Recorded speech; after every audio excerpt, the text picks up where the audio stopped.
Good morning, Devils fans. And a good morning it is because not only is it Friday heading into the weekend, but it's Devils game day.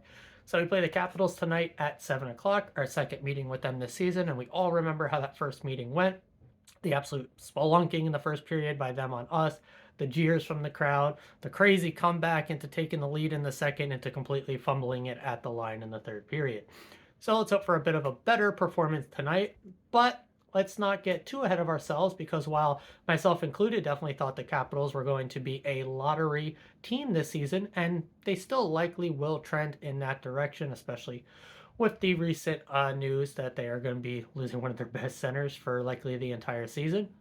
The team has still been trending up in recent play so far this year. So it is a 7 o'clock game tonight. They did play on Wednesday in a loss, and they do have the Islanders tomorrow. So this is their first half of a back to back.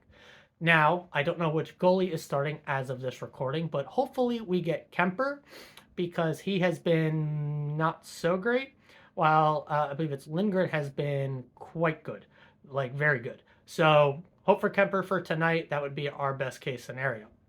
Now, like I said, their play has been trending upwards. At 5-on-5, they are actually now at on a 10 game average over most recent 10 games. They are over 50% in Corsi. Basically, all the fun little um, puck possession metric type stats, they are over 50%. So they are trending in the correct direction. Their actual finishing, surprisingly, has not been that great. I guess years and years and years of just counting on Ovi to carry the weight and the load there has not worked out now for this season because he has, while still scored a few goals, not been Ovi levels of goal scoring at all. So that has definitely been a bit of an issue for them. And the other thing really holding them back again is the finishing on the power play. So I'll kind of talk about special teams here a little bit.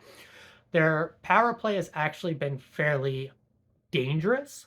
It's near the top of the league as far as dangerous chances generated, expected goals generated, but the actual finishing has been horrendous, which is why the power play is towards the bottom of the league because the actual puck going in the net part is not what's happening. But the setups, they're all there. The possession time in the O zone is there. Basically, it's everything but the finishing. So you would assume if they were to keep up that level of play, that should eventually come. Just hopefully that's not tonight against us, but definitely something to keep an eye out for. The penalty kill is fairly middle of the road. In actuality, as far as percentage, penalty kill percentage compared to the rest of the league, and the actual numbers itself. Fairly middling. They actually seem to do a pretty good chance of stifling chances against. You would think with how their defensive play has been for the most part this season and the goaltending, it depends on who's in net. They either get good or not good goaltending. On the whole, though, Kemper has not been the best for them. But the penalty kill has actually shown up a bit. And with us missing Jack and Nico for another game, we will look for that power play to continue to find other ways to score than going through them. Last time it was Timo, net front, popping in a very nice goal.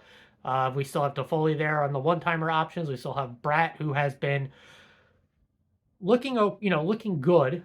He is still pushing play in the right direction, but has not been that top five scorer in the league, best player in the NHL caliber Brat that he was to start, the first 10 games of the season. So if we get that Brat back, that'd be great. Obviously, I kind of talked about this in the Avs reaction video. I think Brat was able to kind of like a McDavid Draisaitl situation where McDavid gets the main focus, and then after that, it's Brat is then the next focus. That was Jack to Brat, and now without Jack, Brat is the main offensive focus for teams. And while he is still, like I said, pushing play in the right direction, he is just not able to generate as many and finish as many chances as he was when he was more the afterthought to Jack instead of being the main focus of defensive shutdowns for other teams. That's pretty much it. We've already played them once, so I kind of covered other things, but here's another one. Their top six still has been fairly good, especially the top line with Ovi actually really does push play in the right direction. Their problem has been the actual finishing. Ovi eventually, maybe, probably will be doing OV things again. But, at his age and everything, I'm not sure that's much of a lock.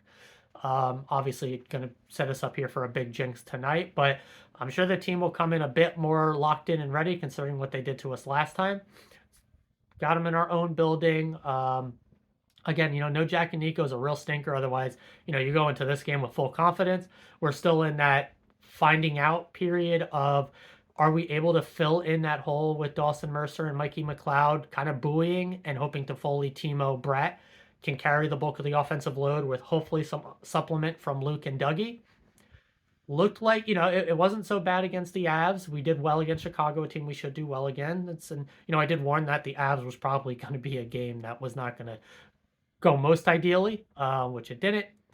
Cap should be a decent test. They, in history, they've had our number, but if you've been watching me for a while now, I don't care about that stuff. This is a very different team than teams of past that they completely dominated. Surprise, surprise, when the Caps were good and we were bad, they won more games. And then last season, when we were good and they were bad, that shifted. Yeah, I mean, it's pretty straightforward stuff. So, yeah, we talked about special teams. Top six for Capitals are doing well. Bottom six, not as much. But our bottom six against the Avs was not good. So this would be a big bounce back game for them. And hopefully we can at least neutralize, if not take advantage of having, I would say we still have the superior top six, even without Jack and Nico. So got to take advantage of those. Really need the defense to shore up. I would honestly not be surprised if this is a bit more of a low scoring game. 2-1, 3-2 type situation based on goaltending. That's probably the big one. Do the goalies give up some absolute stinkers? Yeah, maybe that gets into the 4-3, 4-2 type game. But I really more expect this to be low scoring. I don't think the defense is going to pinch and hop up into the rush as much. We might see a bit more of just defensive responsibility in this game to remind the team, hey, this. Yes, we need the defenseman. That's our system. Is the fourth guy coming in. But we need to also be defensively responsible, not giving odd man breaks. Thankfully, the Caps are not the fastest team compared to the Avalanche, especially. So hopefully, with our speed, maybe we're going to count a bit on that to get back in time to break up any odd man rushes. Because otherwise, we should be definitely favored in this one. It's really going to be, I think, down to the goaltending and just how much do we control play in their zone versus odd man breaks the other way that we hopefully recover from or just don't give up in the first place. Yeah, not too much else crazy. I would expect the same lines. Nosek apparently does need a few practices before he's back in the lineup. I personally would just toss him in. This is a good game, I think, for him to warm up against, but it doesn't sound like Ruff is going to go that way. So expect the same lines from the Avalanche game. We did send Cal Foote back down to Utica, so definitely don't expect any defensive changes. I still would probably swap with the pairs, let Luke play with Marino, who's been struggling, let Ball slide down to the bottom pair with Smith, and let Smith actually cook a bit more offensively, which he seems to want to do, while Ball can be a bit more defensively responsible. Do we see that? Probably not, but it's what I would do. So beyond that, I actually liked what the boys did offensively last game. Let's keep that same energy. We're playing against a not as good team as the Avalanche and should get some better results. But again, it's going to be that full 60-minute effort. We need to come out strong, unlike what happened the last time. So if we get a lead against the Capitals, I feel pretty good, even though last time we had a lead and gave it up in the third and lost. So that'll do it for this one. Let's get into the weekend on a happy note with a win tonight, guys. And I will see you tomorrow morning, as always and forever. Let's go, Devils.